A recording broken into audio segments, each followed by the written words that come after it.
Let's see. There we go.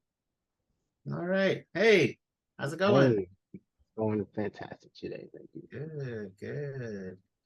Thank you, Arie, for joining us. I know we've known each other for a long time, but we also have a lot of new people in this session today.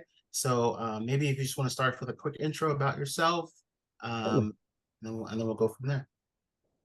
Yeah, so apologies to anyone who's heard this story before, if you've been amazed before. Hopefully I will have more new things to bring along today. By the way, can everybody hear me okay? Jide, can you hear me fine? Yeah, you're Yep. coming. All right, fantastic. Just want to make sure. So my name is Arie Mangrum the fourth. I have been in the recruiting space for over 12 years, I believe at this point, a dozen years, maybe baker's dozen, perhaps 13. Yeah, it was a freebie there. Uh, my background actually comes from tech. I worked in tech for a number of years before I made the career transition, um, mostly because I was motivated by the fact that most recruiters did not speak the language, so to speak. Most recruiters, uh, especially at that time, this was sort of the dawn of LinkedIn, right? This is Yeah, pre-Microsoft acquisition. So there were a lot of recruiters that very much, and they still operate in this capacity to some sense, uh, are making it a quantity versus quality type of game. So, you would upload your resume on one of these job boards, and then recruiters would just start calling you and emailing you, and before you know it, you have all these different things on your plate. But the majority of the roles were not a fit for either your current role or your career path. And I just thought to myself, somebody's got to make a change, make this different. So I took the plunge. I went to go work for a couple of recruiting agencies, like on the third party side, and then decided that I really wanted to shape the way it was done myself, have a little bit more control of the process, have a little bit more of a personal touch, a little bit more white glove or boutique or just people centric, people forward. And that's actually how I met Jide. yeah, Was I ended up building a reputation in the Philadelphia startup community that I really could understand what candidates were looking for and really understand what clients were looking for without giving them the sort of traditional pushy sales tactic because my work sort of spoke for itself. So, and even before I did that, I was helping people improve their resumes. And actually, when I first got into recruiting, I had a very altruistic sort of idea. I wasn't even really thinking about the money so much. What I was thinking about, um, I really want to help people find jobs. So yeah, that's what has led me to really connect with Equipped and really love being a part of these sessions because I really, my heart is in helping people progress their careers and make these career transitions and find new opportunities and new even roles that they didn't know they were a fit for. All that yeah, stuff is very close to my heart. So thank you, yeah. Jide, for and Hubert for inviting me, and thank you for everybody for participating. I hope I'm able to be an asset for you today. Yeah, no, I think everything you're saying is kind of what I picked up on. I think when we first met, I think we had been dealing with a couple of different recruiters at the time, but I was like, nah, there's something different about this guy. His approach is different.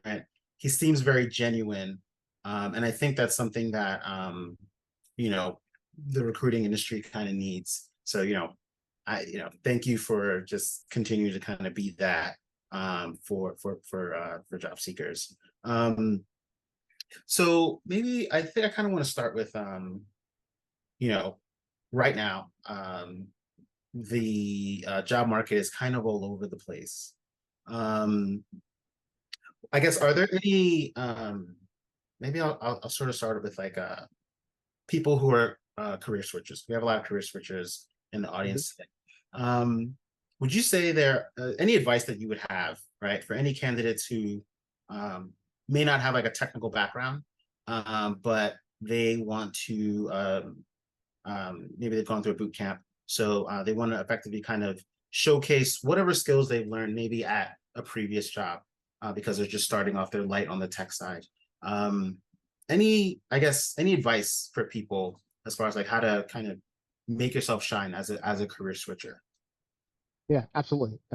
This is one of my favorite questions. I encounter individuals like this all the time. A lot of them end up being some of the most incredible technical professionals as people who started later in their career. So don't be discouraged just because you didn't start in college or in high school or what have you. There's still um, tech is one of those rare, I think, careers that your career progression doesn't look linear, and it doesn't have to have every single step. I've seen people go from the help desk to an analyst to a data scientist, or from a very junior role that's maybe they're doing a little bit of database work, and then a couple years later they're a lead developer, a lead engineer. There are a lot of opportunities. The ladder isn't necessarily you grabbing every rung. There are ways for you to get to the top very quickly if you can display the kind of passion and the kind of work ethic that can show that off. So to answer the question specifically, it is very, very important for people who are switching careers and people who are starting their careers, but especially people who are switching careers, to be able to show off their body of work, their dedication to the craft, to the to the related communities that they are part of. Say, I'm speaking sort of very in technical terms, insofar as like if you're switching from non-tech into tech. But this really is universal, regardless of sort of the field you're in. But in tech, obviously, there are a little bit more ways that you can make yourself seen. So things like, without getting too long-winded, things like creating your own website. And not only having your own website, but I'm talking about spending the money on a domain. That domain and that email address, excuse me, that is very much going to be essentially your resume. It doesn't even necessarily mean you're a developer or a programmer, but if you are looking for things that are going to help you stand out, get a domain that's your name or something else that's catchy and sounds professional, and put your work there, your portfolio. If you're doing design, put your portfolio there.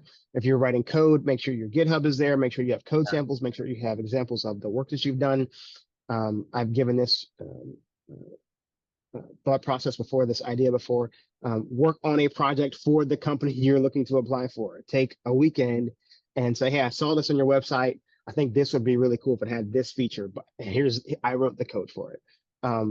Unfortunately, kind of where we are as a market, I think I mentioned this before as well, it feels really difficult to break into any space because companies, I mean, you could go into the conspiracy theory of it all, but companies have I feel like have a smaller margin on wanting to train people who are new. They always want somebody who could hit the ground running. That's the phrase that I've come to hate over the past several years. So it's really important for you to be able to showcase your skills, not just have a standout resume. The resume is absolutely going to carry weight, but if you're switching into a role from a new role, we want to be able to see what you can do and show us those examples of what you can do. So having a domain, having a portfolio, having examples of things you've volunteered for, all the different things like that are going to help it really stand out and give it some more weight. Yeah. And I think, I think that's definitely something I've seen. I was actually talking to one of my friends. He I think he's a pharmacist, and he was interested in switching careers into, specifically like data science or something like that. And he told me about one of his friends that did it. And at first when, he was saying, hey, if I do this, what kind of salary am I going to get? And I was like, oh, it's probably going to be an entry-level salary. But after kind of hearing a story about his friend who switched in after 3 years, he was earning a lot more. Now, this is someone who had been, I think his friend had been a pharmacist for I think maybe 15, 20 years, and he was switching into data science.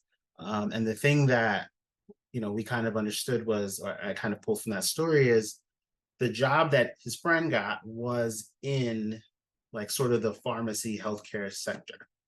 Even though it was data science, it was in the, still pharmacy sector.